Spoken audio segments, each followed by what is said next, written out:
ഞാനിങ്ങനെ ഒരു വാക്കിൻ്റെ അർത്ഥം തിരയായിരുന്നു. സ്പെല്ലിങ് പറയാം. HEMORRHOIDS ഹെമറോയിഡ്സ് എന്ന് വായിക്കാം. എന്താണെന്നറിയാൻ ഞാൻ ഇങ്ങനെ ഗൂഗിളിൽ നോക്കിയപ്പോൾ മൂലക്കുരു എന്നാണ് പറഞ്ഞത്. പൈൽസ്. എന്താ കാര്യം എന്നറിയാം? പാകിസ്ഥാൻ പട്ടാളത്തിൻ്റെ ഒരു സ്റ്റേറ്റ്മെൻറ്റ് വന്നിരിക്കുന്നു. ഞങ്ങളുടെ പ്രധാനമന്ത്രി റാവൽപിണ്ടിയിലെ മിലിറ്ററി ഹോസ്പിറ്റലിൽ ചികിത്സയിലാണ്. ഹെമറോയിഡ്സ് ആണ്, പുള്ളിയുടെ മൂലക്കുരു പൊട്ടി. കമ്പൈൻ മിലിറ്ററി ഹോസ്പിറ്റലാണ്, മികച്ച ആശുപത്രിയാണ് റാവൽപിണ്ടിയിലെ ആശുപത്രി. അപ്പോൾ ഇവിടെ വലിയ സംഘർഷം നടന്ന് ഈ മറ്റേ ടെൻഷൻ കയറി തലച്ചോറ് പൊട്ടിയെന്ന് കേട്ടിട്ടുണ്ട്. ഇവിടുത്തെ ടെൻഷൻ കയറി പാകിസ്ഥാൻ പ്രധാനമന്ത്രിയുടെ മൂലക്കുരു പൊട്ടി. ഇപ്പോൾ പാകിസ്ഥാൻ്റെ ഒരു സൈനിക മേധാവി ഉണ്ടല്ലോ, ദുരാഷ്ട്രവാദം, ഇന്ത്യ കാശ്മീർ പിടിച്ചെടുക്കും, ശരിയാക്കും എന്ന് പറഞ്ഞാൽ ആ ചങ്ങാതിനെ കാണാനുമില്ല. അയാളെ കാണുന്നില്ല. അയാളെ കുറിച്ച് ആദ്യം ഈ ന്യൂക്ലിയർ പ്രൊട്ടക്ഷനുള്ള ബങ്കറിലായിരിക്കും, പിന്നെ നാട് വിട്ടുപോയി എന്നുള്ള കഥയുണ്ടായിരുന്നു. പാകിസ്ഥാൻ നാട് വിട്ടു എന്നൊക്കെ പറഞ്ഞു. പാകിസ്ഥാൻ ഓഫീസർമാരുടെയൊക്കെ ബന്ധുക്കളെല്ലാം UK പോയി എന്നൊരു വാർത്തയുണ്ടായിരുന്നു. 5000 പട്ടാളക്കാർ രാജിവെച്ചു. അതൊക്കെ നമ്മൾ വിശദമായിട്ട് അതിന്റെ ഒഫീഷ്യൽ ഡോക്യുമെന്റ് ഒരു ജനറൽ തന്നെ മുനീറിന് അയച്ച കത്തൊക്കെ നമ്മൾ പ്രേക്ഷകരെ കാണിച്ചിരുന്നു. ഇപ്പൊ ഈ റാവൽപിണ്ടി ആശുപത്രിയിൽ പ്രധാനമന്ത്രിയുടെ മൂലക്കുരു പൊട്ടി കിടക്കുകയാണെന്നുള്ള ഒഫീഷ്യൽ പാകിസ്ഥാൻ പട്ടാളത്തിന്റെ ഒഫീഷ്യൽ ഡോക്യുമെന്റും ഇന്ത്യക്ക് കിട്ടിയിട്ട് ഇന്ത്യ റിലീസ് ചെയ്തിട്ടുണ്ട്. ഏതായാലും ഒരു ഇൻഫർമേഷൻ വാറും കൂടെ ഇടയ്ക്ക് നടക്കുന്നുണ്ട്. ഇപ്പോൾ പണ്ട് നമ്മൾ ചെയ്യാത്തതാണ്. ഇപ്പോൾ പാകിസ്ഥാനിൽ നടക്കുന്ന കാര്യങ്ങൾ ഇങ്ങനെ ലീക്ക് ചെയ്ത് വരുന്നുണ്ട്. അപ്പോൾ ഏതായാലും ഈ പ്രധാനമന്ത്രി ആരും കണക്കിലെടുത്തിട്ടില്ല. ഈ അസിം മുനീർ എന്ന് പറയുന്ന ഈ വേന്ദ്രൻ, അയാളാണ് കുറച്ചായിട്ട് ഇന്ത്യ വിരുദ്ധമായ പ്രവർത്തനങ്ങൾ നടത്തിക്കൊണ്ടിരിക്കുക. അപ്പം ഞാനിപ്പോൾ ഇയാളൊരു ചിത്രം കണ്ടിരുന്നേ. അസിം മുനീറിൻ്റെ നെഞ്ചത്ത് ഒരുപാട് ബാഡ്ജുകളുണ്ട്. ഈ സൈനികർ ബാഡ്ജ് കുത്തുന്നത് ഓരോ യുദ്ധവും വിജയിക്കുമ്പോഴാണ്. ഈ പാകിസ്ഥാൻ ഒറ്റ യുദ്ധം പോലും വിജയിച്ചിട്ടില്ല, എന്നിട്ട് ഇയാളുടെ നെഞ്ചത്ത് 16 എവിടെ ഉറക്കത്തിൽ കിടന്ന് സ്വപ്നത്തിലെ യുദ്ധം വിജയിച്ചതായിരിക്കാം. ഏതായാലും ഈ അസിം മുനീർ എന്ന് പറയുന്ന പാക് സൈന്യ മേധാവിയെ കുറിച്ച് നമുക്കൊന്ന് കുറച്ച് സംസാരിക്കുന്നത് നല്ലതാണെന്ന് തോന്നുന്നു. ഇയാളെ മുള്ള ജനറൽ എന്നാണ് വിളിക്കുന്നത് പൊതുവെ. കാരണം ഈ ഖുറാൻ വിഴുങ്ങി നടക്കുന്ന ആളാണ്, മൊത്തം കാണാപ്പാടാണ്, മദ്രസ പൊട്ടൻ പ്രോഡക്റ്റാണ്. ബാപ്പയും അങ്ങനെയായിരുന്നു. മോസ്കും മദ്രസയൊക്കെ ആയിട്ട് നടന്നിരുന്നു. ഒരു മദ്രസയുടെ പ്രിൻസിപ്പലായിരുന്നു. മദ്രസ പ്രിൻസിപ്പൾ ആയിരുന്ന അപ്പൻ ബാപ്പ. അപ്പോ ഇയാളുടെ ഈ ജൂഗുലർ വെയിൻ എന്ന് പറഞ്ഞ പ്രയോഗമുണ്ട്, കഴുത്തിലെ തലച്ചോറും ഹാർട്ടുമായിട്ട് അത് അയാളുടെ ഒറിജിനൽ അല്ല. അത് മുഹമ്മദ് അലി ജിന്ന പണ്ട് പറഞ്ഞിട്ടുള്ളതാണ്. കശ്മീർ പാകിസ്ഥാന്റെ ജൂഗുലർ വെയിൻ ആണെന്ന് പറഞ്ഞിരിക്കുന്നത് മുഹമ്മദ് അലി ജിന്നയാണ്. എനിക്കിത് ചെറുപ്പത്തിലെ ജൂഗുലർ വെയിൻ അറിയാം. ഞാൻ ഈ കുട്ടിക്കാലത്ത് വായനാശീലം ഉണ്ടാവുന്നത് കോട്ടയം പുഷ്പനാഥനെ വായിച്ചിട്ടാണ്. ഡിക്റ്ററ്റീവ് പുഷ്പരാജും ഡിക്റ്ററ്റീവ് മാർക്സിന് അവൻ്റെ ജൂഗുലർ വെയിൻ നോക്കി ഒരു അടി കൊടുത്തു എന്നൊക്കെ വായിച്ച അന്നേ ഇത് മനസ്സിലുണ്ട്. കാർപ്പാത്തിയൻ മല. അതെ അതെ അതെ. അപ്പൊ ഈ ജൂഗുലർ വെയിൻ ഒറിജിനൽ മറ്റേ ജിന്നയുടെയാണ്. അത് ജിന്നയെ വിഴുങ്ങിയതാണ്. അല്ല, അയാള് ജിന്നയുടെ മറ്റേ സാധനം പറഞ്ഞു, ദുരാഷ്ട്രവാദവും പറഞ്ഞല്ലോ. അതും പറഞ്ഞു. അതും പറഞ്ഞു. ഡയറക്റ്റ് ഫലത്തിൽ മറ്റൊന്നുകൂടി പറഞ്ഞു. ആ വാക്ക് ഉപയോഗിച്ചില്ലെങ്കിലും ഡയറക്റ്റ് ആക്ഷൻ എന്നൂടെ പറഞ്ഞു. അതും പറഞ്ഞു. കാശ്മീർ പിടിച്ചെടുക്കാം. കാശ്മീർ പിടിക്കാൻ ജിന്നയുടെ പ്രേതം അയാളുടെ നാവിലൂടെ സംസാരിക്കുന്നുണ്ട്. ഈ ഫെബ്രുവരിയില്, ഇപ്പൊ ഏപ്രിലാണല്ലോ ജൂഗുലർ വെയിൻ വന്നത്. ഫെബ്രുവരിയിൽ ഇയാൾ മുസാഫറാബാദില് POKയില് വീണ്ടും പറഞ്ഞിരുന്നു. അന്നും ജൂഗുലർ വെയിൻ എന്ന് പറഞ്ഞിരുന്നു. വലിയ വീക്ക്നെസ്. ജിന്നയെ വിഴുങ്ങിയിരിക്കുന്നതുകൊണ്ട് ശരീരത്തിൽ നിന്ന് ജൂഗുലർ വെയിൻ മുറിക്കുന്നത് നമ്മുടെ ജീവിതത്തിന്റെ അവസാനമായിരിക്കും. അല്ലാഹുവിന്റെ പോരാളികൾ വിശ്വാസം, കാരുണ്യം, ജിഹാദ് എന്നിവ വഴി അതിജീവിക്കും എന്ന് മുസാഫറാബാദിൽ പറഞ്ഞിരുന്നു. ഇയാൾക്ക് 57 വയസ്സാണ്. 2015-20 പാകിസ്ഥാൻ ഡെസ്ക് റോയില്, ഇസ്ലാമാബാദിലെ റോയില് പാകിസ്ഥാൻ ഡെസ്ക് കൈകാര്യം ചെയ്തിരുന്ന രാമനാഥൻ കുമാർ, അദ്ദേഹം ഈ മുനീറിനെ പറ്റി കുറെ ഓർമ്മകൾ നേരത്തെ 2 കൊല്ലം മുമ്പ് ഈ പഹൽഗാമൊക്കെ വന്ന കാലത്ത് മാധ്യമങ്ങളോട് പറഞ്ഞു. ഈ പാകിസ്ഥാൻ ഡെസ്ക് എന്ന് പറഞ്ഞാൽ നമ്മുടെ പ്രേക്ഷകർക്ക് മനസ്സിലായില്ലെങ്കിൽ, റോ എന്ന് പറയുന്ന നമ്മുടെ രഹസ്യാന്വേഷണ ഏജൻസിക്ക് ഓരോ രാജ്യത്തെക്കുറിച്ചും പഠിക്കാൻ ഓരോ ഡിപ്പാർട്ട്മെന്റ് ഉണ്ട്. ഡിപ്പാർട്ട്മെന്റ് എന്നാണ് ഡെസ്ക് എന്നത്. പാകിസ്ഥാൻ ഡെസ്ക് എന്ന് പറഞ്ഞാൽ പാകിസ്ഥാൻ ഡിപ്പാർട്ട്മെന്റ്. നമ്മുടെ റോയില് പാകിസ്ഥാന്റെ കാര്യങ്ങൾ എക്സ്ക്ലൂസീവായി പഠിക്കുന്ന വിഭാഗം അതല്ലേ? അതെ. അതായത് നമ്മുടെ മറ്റേ ഡൽഹിയില് വിദേശകാര്യ മന്ത്രാലയത്തിലും ഇങ്ങനെ ഓരോ രാജ്യത്തിനും ഓരോ ഡെസ്കും അതിന്റെ ജോയിന്റ് സെക്രട്ടറി തുടങ്ങിയ സംവിധാനങ്ങളൊക്കെ ഉണ്ട്. അതാണ് നമ്മൾ ഉദ്ദേശിക്കുന്നത്. ഇത് റോയിൽ പാകിസ്ഥാന്റെ കാര്യങ്ങളൊക്കെ നോക്കിയിരുന്ന, പ്രത്യേകിച്ച് ഇസ്ലാമാബാദിൽ ആർ കുമാർ, രാമനാഥൻ കുമാർ, ഇദ്ദേഹം പല കഥകളിലും ഈ ആർ കുമാർ വരാറുണ്ട് നമ്മൾ വായിക്കുമ്പോൾ. അദ്ദേഹം പറഞ്ഞിരുന്നു ഇയാളെ മാത്രമാണ് പാകിസ്ഥാനിൽ മുള്ള ജനറൽ എന്ന് വിളിക്കുന്നത്. കാരണം മൊത്തം മതാടിസ്ഥാനത്തിലാണ് അയാൾ കാര്യങ്ങൾ നോക്കുന്നത്. അതല്ലാതെ വേറെ രീതികളാക്കി അറിഞ്ഞുകൂടാ. സൗദി അറേബ്യയിൽ ഇയാൾ മിലിറ്ററി അറ്റാഷെ ആയിരുന്നു. 38 വയസ്സിൽ ഈ ലെഫ്റ്റനന്റ് കേണലായിരുന്നപ്പോഴാണ് സൗദിയിലുണ്ടായിരുന്നത്. അപ്പോൾ ഖുറാൻ മൊത്തം അന്നും അവിടെ ചൊല്ലിയ ആളുകളെയൊക്കെ പേടിപ്പിക്കുമായിരുന്നു. മക്കയൊക്കെ ഉള്ള സ്ഥലമാണല്ലോ. ഹാഫിസ് ഈ ഖുറാൻ എന്നൊരു പുരസ്കാരം, പദവി ഇയാൾക്ക് കിട്ടുകയും ചെയ്തു. ഇങ്ങനെ ഖുറാൻ പറയുന്നോണ്ട് ഹാഫിസ് ഈ ഖുറാൻ. അപ്പോ നിരന്തരം ഖുറാൻ വചനങ്ങള്, പിന്നെ ഇസ്ലാമിക ദൈവശാസ്ത്രം എന്ന് പറയാമോ എന്ന് അറിഞ്ഞുകൂടാ, ഈ ക്രിസ്ത്യൻ ദൈവശാസ്ത്രം എന്ന് പറയുന്നത് തിയോളജി, അതും ഇയാൾ പറഞ്ഞുകൊണ്ടിരിക്കും. ഇംഗ്ലീഷിൽ പറയും, ഉറുദുവിൽ പറയും, അറബിക്കിലും പറയും. പ്രാചീന അറബിക്കും ഒക്കെ ഇയാൾക്ക് അറിയാം. അപ്പോൾ ഏപ്രിൽ 5-ാം തീയതി ഇയാൾ പറഞ്ഞൊരു വാചകം നമ്മൾ സാധാരണ പറയാത്തത്, 2 രാജ്യങ്ങളെ കലിമയുടെ അടിസ്ഥാനത്തിൽ സ്ഥാപിച്ചിട്ടുള്ളൂ. ഇയാൾ പറയാ, ആദ്യത്തേത് റിയാസത്ത് ഈ തയ്യബ, റിയാസത്ത് ഈ മെദീന, പ്രവാചകൻ സ്ഥാപിച്ചത്. രണ്ടാമത്തേത് അതിന് 1300 വർഷം കഴിഞ്ഞ് നമ്മുടെ രാജ്യം പാകിസ്ഥാൻ. ഇന്ന് ആ ഏപ്രിൽ 5 പ്രസംഗത്തിൽ ജൂഗുലർ വെയിൻ്റെ കൂടെ ഇയാൾ പറഞ്ഞതാണ്.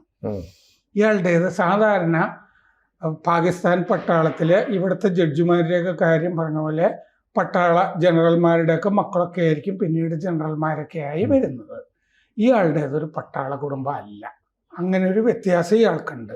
ഇയാളുടെ ബാപ്പ മുഹാജിർ ആയിരുന്നു. മുഹാജിർ എന്ന് പറഞ്ഞാൽ ഇന്ത്യയിൽ നിന്ന് ഈ മറ്റേ തുർക്കിയിൽ നിന്ന് ഖലീഫയൊക്കെ എടുത്ത് കളഞ്ഞല്ലോ ലോകയുദ്ധത്തിന്റെ അവസാനം.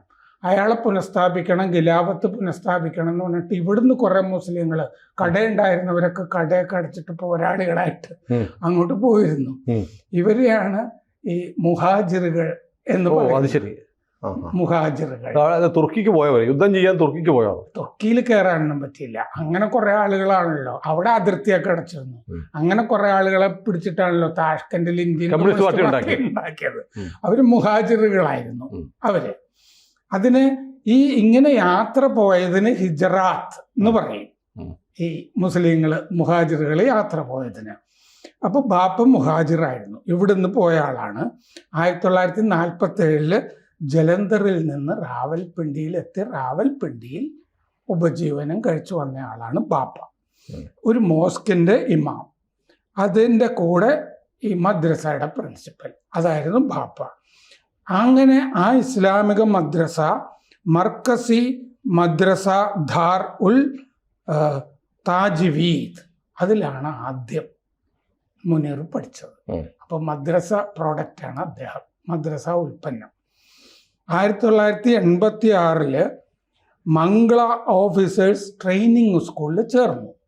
ഓഫീസേഴ്സ് ട്രെയിനിങ് സ്കൂൾ, അപ്പോൾ പട്ടാള സ്കൂളാണ്.